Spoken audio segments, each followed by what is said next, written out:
Bonjour Laurence Nobilet, merci de nous accueillir dans ton superbe atelier d'artiste qui est plein de surprises, très riche de création et d'autant plus riche de création que tu as eu donc toute cette période extraordinaire pour créer. Bonjour Sandrine. Oui, c'est une période extraordinaire pour créer, effectivement.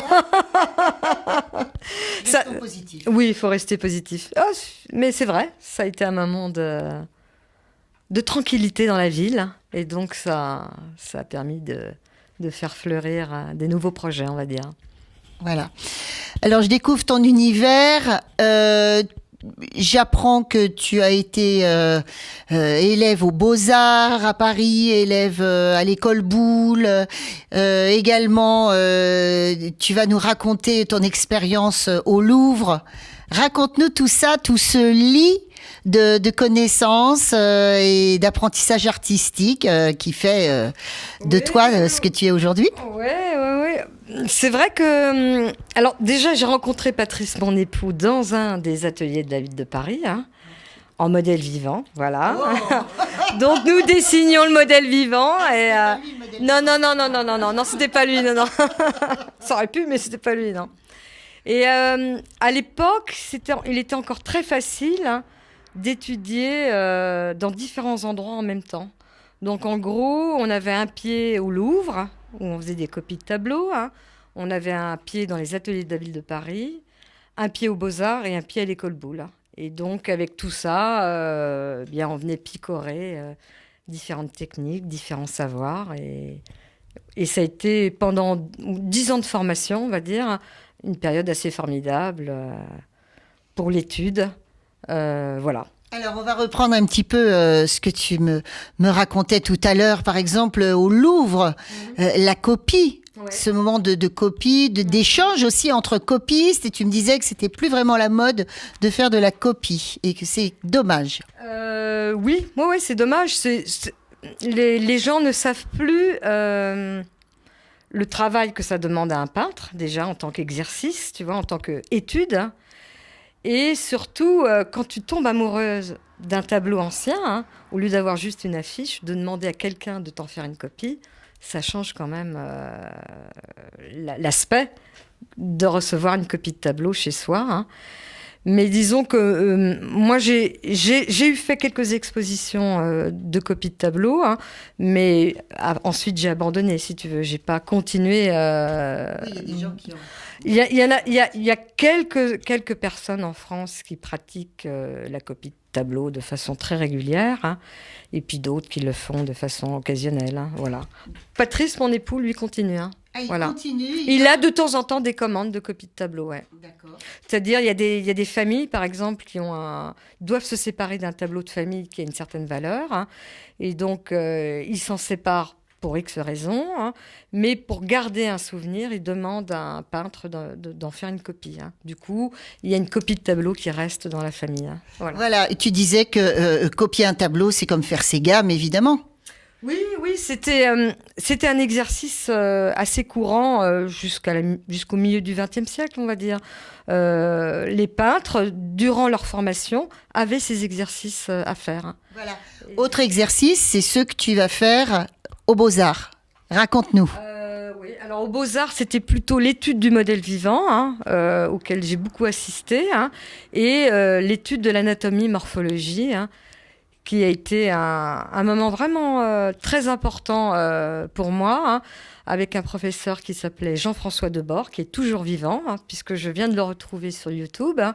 Et il nous a laissé vraiment des éléments essentiels pour l'étude du dessin, qui est de connaître le corps humain, mais beaucoup plus. Ça serait très long à tout expliquer. Ouais.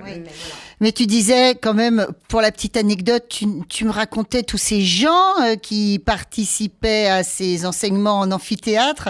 Et il n'y avait pas que des étudiants.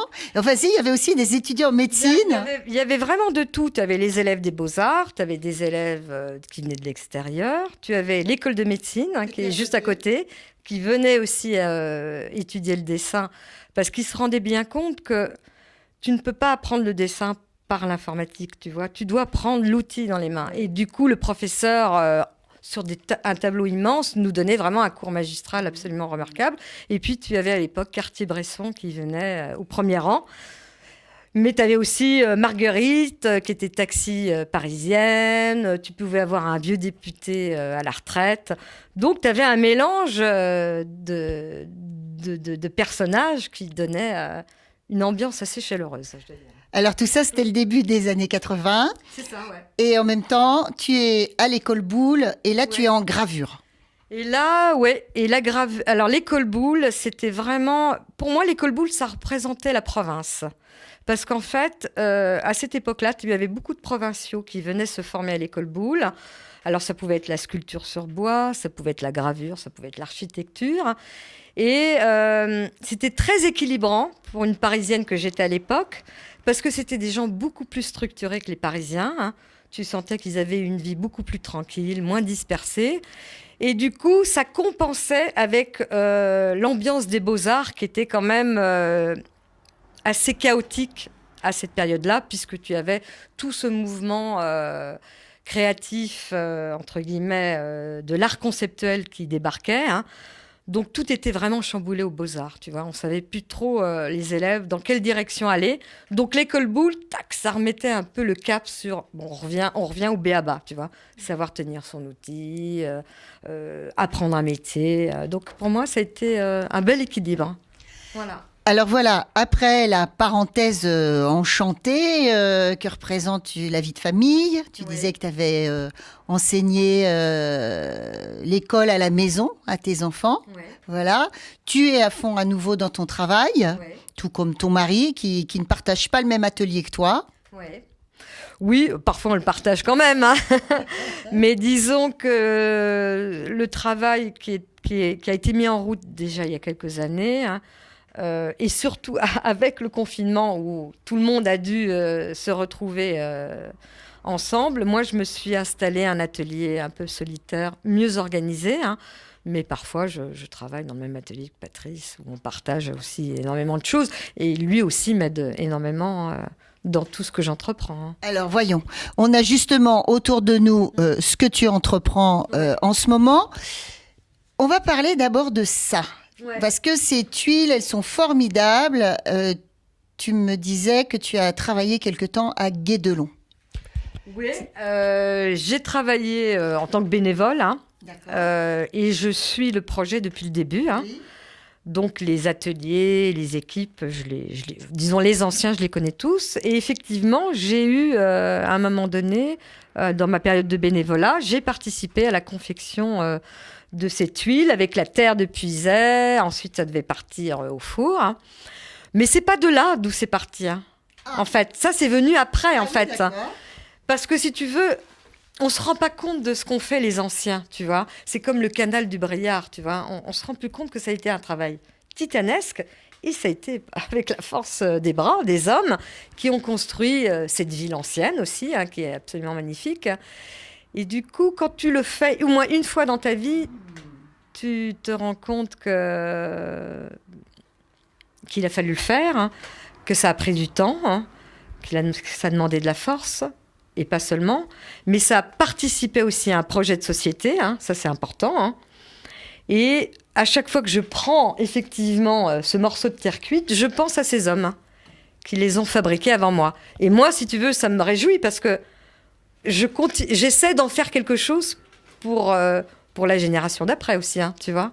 C'est-à-dire que ça va venir décorer les intérieurs des hommes et des femmes. Et j'espère qu'ils y trouveront évidemment un intérêt, hein, évidemment. Mais j'en suis certaine, hein, j'en suis certaine. Alors, donc, il y a des tuiles de Chalette, il y a des tuiles de Ferrières, il y a des tuiles d'un petit peu partout. Tu glanes un petit peu partout tes tuiles. Et dessus, tu mets tes très jolis motifs. Alors, raconte-nous ce que racontent tes recherches de couleurs, etc. Là, au départ, c'était des compositions plutôt qui prenaient la forme géométrique qui était le cercle. Donc, pendant des années, j'ai fouillé dans tous les sens, et je pense que je n'ai pas encore terminé, hein, à travers le cercle. C'est-à-dire que c'est ma forme principale pour créer des compositions. Et en fait, quand tu crées... Alors là, ici, j'ai des petites séries, hein, mais j'ai aussi des séries qui sont beaucoup plus grandes, hein, et que j'ai nommées Tuilim, hein, un peu un jeu de mots avec les kilim, qui sont les tapis que font les orientaux, qui peuvent être au sol, mais aussi sur les murs, tu vois, ce qui apporte de la décoration, qui apporte de la chaleur, qui apporte de la couleur, enfin, bon, qui apporte énormément. Et là, celle-ci, c'est un motif très très simple, mais qui donne un aspect un peu de tapis aussi, hein, tu vois. Et puis là, cette année, j'ai essayé vraiment d'approfondir une gamme de couleurs. Vraiment de rester sur 2-3 couleurs, pas plus. Et donc là, cette année, tout ce que je ferai, je serai dans cette gamme de couleurs. Voilà. Tes pigments, tout est naturel. Ça, tu insistais là-dessus. Tout est naturel. Tu vois, il y a des pigments qui sont derrière toi. Je travaille, tu vois, j'ai de la cire d'abeille. Bon, bah là, je montre un bloc, tu vois, mais ensuite, elle est diluée. Hein. C'est ce qu'on appelle de l'encaustique, tu vois. Donc, ça sent super bon. Ça sent super bon. Puis, tu ça vois, sent dans tout l'atelier, d'ailleurs. Voilà. Monsieur Weber, je ne sais pas si vous pouvez nous faire sentir à travers votre caméra l'odeur qu'il y a dans cet atelier. Et là, tu vois, voilà, quand elle est diluée... Hein, avec de l'essence. Avec de l'essence. Ça sent très bon aussi. Et je la redilue encore une fois, encore avec de l'essence. Et ensuite, je la mélange avec des pigments. Voilà. Donc je pense de toute façon qu'il y a en plus une vraie cohérence de travailler des matériaux complètement naturels quand on est sur de la tuile ancienne. Bon, il y en a certains, tu sais, même sur terre cuite, ça dépend de chacun, mais petit à petit, à force de faire, tu te rends compte que tout ce qui est naturel, ça resplendit beaucoup plus. Il n'y a rien à faire. Et en plus, sans le vouloir, mais... c'est inconscient finalement. On est dans une époque où on veut retrouver aussi ces éléments naturels, tu vois. Et ils nous font du bien aussi, hein. Faut pas oublier. Hein. C'est que quand tu décores un mur avec des matières naturelles, hein, alors il y a l'aspect beau, hein, si on reste dans le côté esthétique, mais aussi tu sens qu'il y a une parenté, tu vois. La terre, les pigments, la cire, on est fait de choses assez similaires, tu vois. Et donc ça c'est un peu inconscient, mais si tu t'habitues à vivre avec... et que tu te retrouves dans une pièce peinte uniquement avec de la pétrochimie, tu sens vraiment une vraie différence. Ah, il va falloir que je refasse tout mon appartement, c'est dur. Et il y a un champ immense à redécouvrir, tu vois. Vraiment, vraiment à redécouvrir. D'ailleurs, à ce propos, il y a tous les murs de ton atelier qui sont repeints, c'est magnifique. On a fait des panotages... qui sont à la chaux, effectivement. Bon, alors, puisqu'on parlait de gamme de couleurs, eh bien, en effet, cette gamme de couleurs, on la retrouve dans tes gravures. Oui. Alors, oui, en fait, je travaille sur 3 techniques différentes. Des grandes toiles peintes, hein, avec comme forme géométrique principale le cercle. Hein, et je laisse aussi la toile apparente, c'est-à-dire que je ne recouvre pas tout, hein. Le deuxième pan, c'est sur terre cuite. Et le troisième, c'est la gravure sur linoléum, un peu sur bois, qu'on appelle le contreplaqué japonais, mais essentiellement sur linoléum. Et là, je reprends souvent des motifs que j'ai expérimentés sur la terre cuite, que je reprends pour décorer les costumes des personnages. Et je fais des figures, hein, que j'imprime ensuite sur papier, hein, donc d'abord gravé. Il y a toute la partie du dessin de recherche qui prend énormément de temps, mais bon, voilà. Ça, en général, on ne s'en rend pas compte. Et ensuite, une fois que c'est séché, hein, je découpe mes personnages, hein, qui finalement se transforment en gravure. Voilà. Et qui sont collés sur du métal. Donc, tu vois, ils peuvent se transformer en sculpture, hein. Ou alors sur un petit panneau de bois, si Anita... ouais, voilà, il y a celui-ci. Hein. Pardon. Voilà. Ou sinon, tu vois, c'est-à-dire que là, la gravure peut être une sculpture, hein, si on la retire. Tu vois, là, ça se retire sur un panneau. Hein. Donc, hop, je vais essayer de l'enlever, voilà, gentiment. Donc là, elle est toute seule. Hein. Celle-ci s'appelle Confinement. Donc, ça a été fait lors du premier confinement.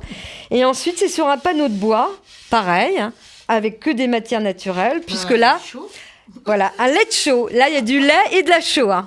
Tu vois, c'est un doux mélange. Et du coup, ça donne un aspect très doux, des couleurs magnifiques, puisqu'on utilise aussi des pigments. Hein. Et donc, voilà. Donc là, avec tout ça, il n'y a plus qu'à exposer, il n'y a plus qu'à montrer, quoi, en gros. Hein. Tu vois, il y a suffisamment de choses maintenant. Bon, Toutes ces années. Hein. Merci. Hein. il n'y a plus qu'à montrer. Ouais, il n'y a plus qu'à montrer, ouais. Comment on fait? Alors, là, ça, c'est une grande question, puisqu'aujourd'hui, cette année, voilà, tout était gelé, on va dire. Hein. Et puis, il y a tous ces nouveaux moyens de se montrer aujourd'hui de façon virtuelle. Hein. Donc, tu as tout un système de galeries en ligne. Mais tu as aussi des rencontres qui se font, parce que si tu veux, quand tu partages ton travail à travers Facebook, à travers Instagram, tu as ton site toujours. Tu as des retombées et tu peux avoir des demandes à l'autre bout du monde. Tu te dis, écoutez, votre travail est formidable. Est-ce qu'on ne pourrait pas organiser une exposition à je ne sais où, tu vois? Tout est possible, en fait. Donc là, il y a des choses qui sont en train d'émerger. Tu as aussi tous les salons, en province, à Paris, à l'étranger, qui sont aussi des possibilités. Hein. Un ami me disait dernièrement que les Français, on est un petit peu en retard, hein, mais chez les Anglo-Saxons, tu as de plus en plus d'artistes qui se vendent maintenant directement. Donc, c'est-à-dire qu'ils mettent une galerie en ligne, hein, oui. Ils montrent leur travail, et tu peux acheter ça comme si tu achetais un vase. Bon, alors, si je veux acheter du Laurence Nobilet, je fais comment ?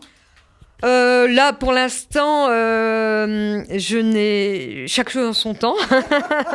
Non, mais je veux dire, de façon à l'anglo-saxonne, j'en suis pas encore là, tu vois. Peut-être qu'un jour, ça viendra. Je crois qu'en France, on n'est pas encore prêt à acheter une œuvre directement. Ça arrive, hein. J'ai des amis artistes. Tu as des gens qui passent directement par eux. Ils disent, écoutez, votre travail est magnifique. Est-ce que je pourrais pas venir voir votre travail? Ça peut éventuellement se passer comme ça. Mais ça reste encore de façon traditionnelle. On passe par la galerie qui, elle, authentifie un peu ton travail, qui réconforte le client, si on peut dire. Alors, pour sortir un petit peu de ces considérations quand même pragmatiques, donc tes inspirations, on parle de Moyen-Âge, c'est une période que tu aimes beaucoup, mais tu aimes beaucoup aussi tu parlais de la civilisation chinoise ou... Oui, c'est... disons qu'avant tout, c'est surtout tout ce que je fais, hein, c'est en 2 dimensions. Donc, si tu veux, tout ce qui est en rapport avec la perspective et le volume, c'est pas que ça ne m'intéresse pas, c'est que ce n'est pas dans ma nature. Hein. Donc, je me suis cantonnée, pas cantonnée, mais je dirais, j'ai choisi de m'aventurer dans cette voie qui me correspond bien. Et de là, effectivement, de toute façon, il y a des choses à puiser dans toutes les grandes civilisations, ça c'est certain. Le Moyen-Âge, mais pas que. Hein. Il y a des choses qui ont été magnifiques à la Renaissance, dont je m'inspire énormément. Et tu as des gens du XXe siècle, comme des gens comme Bonnard, par exemple, Matisse, qui ont fait des très, très belles choses aussi et qui sont tout aussi inspirantes. Donc, je ne m'empêche pas d'aller de m'en nourrir. Ça, c'est certain. Je me nourris beaucoup du passé. Hein. Ça, c'est sûr. Hein. Enfin, se nourrir du passé, c'est avoir des références aussi, avoir un limon. Oui, écoute, il y a une phrase qui dit quand le passé n'éclaire plus l'avenir, l'esprit marche dans les ténèbres. Je suis assez d'accord avec ça, tu vois. Et je suis assez contente d'avoir un lien avec ce passé. Et le Moyen-Âge, c'est vrai, c'est magnifique, parce qu'en plus, à l'époque, les artistes, on ne nommait pas le nom des artistes. Tu vois, ça reste des œuvres sans nom. Et ça, je trouve ça très beau, et ils nous ont laissé un témoignage quand même assez remarquable, où je trouve qu'on ne le regarde pas suffisamment. On devrait retourner aller les observer, tu vois. Ouais. Alors, tu nous as accueillis d'une façon extrêmement chaleureuse, volubile, et je t'ai tout de suite demandé, y aura-t-il des cours d'enseignement avec Laurence Nobilet ? Oui, on est en train de... ça va aussi un peu dans l'ordre des choses, tu vois, quand tu as une famille, que les enfants grandissent, il y a un petit moment de flottement, hein. Et effectivement, on est en train de mettre ça en place. Alors, il y a des choses qui se feront certainement dans la région, dans le Gâtinais, hein, mais aussi à Paris. Hein, parce que mon époux aussi compte ouvrir des cours de modèles vivants, mais aussi de techniques anciennes. Hein, et aussi, il y a tout un pan sur les peintures naturelles. Transmettre toutes ces techniques que l'on peut fabriquer soi-même. Voilà. Donc, il y a il y a un champ immense à mettre en place. Tu nous as laissé entendre que la prochaine fois, on pourrait aller dans l'atelier de ton amoureux. Oui, tout à fait. Tu peux nous aider à entrer en contact avec lui.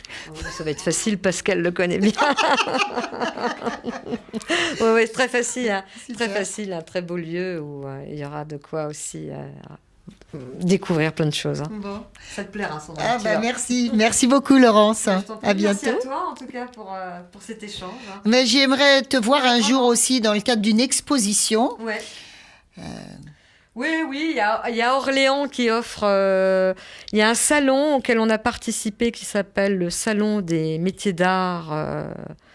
Des métiers d'art. Hein, qui est un salon qui est assez bien organisé et assez chaleureux. Hein. Voilà, ces dernières années, on n'a pas pu y retourner pour X raisons. Parfois, on n'était pas disponible. Et puis, les salons étaient annulés. Hein.